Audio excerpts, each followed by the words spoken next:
పర్వాలేదు ఉందండి, తినేసి వచ్చిన. ఇట్లా లంచ్ చేసే బయలుదేరా.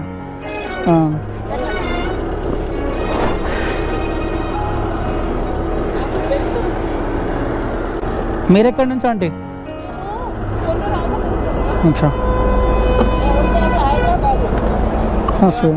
స్వీట్ వద్దా వద్దా, అది అయ్యో తినలేనా ఆంటీ? స్వీట్ తిన. వైజాగ్ నుంచి హైదరాబాద్ వెళ్తా. అవునా, నేను వైజాగ్ నుంచి హైదరాబాద్ వెళ్తున్నా. ఓకే, అచ్చా అచ్చా అచ్చా అచ్చా అచ్చా. ఓకే, థ్యాంక్ యూ అండి. Bye bye.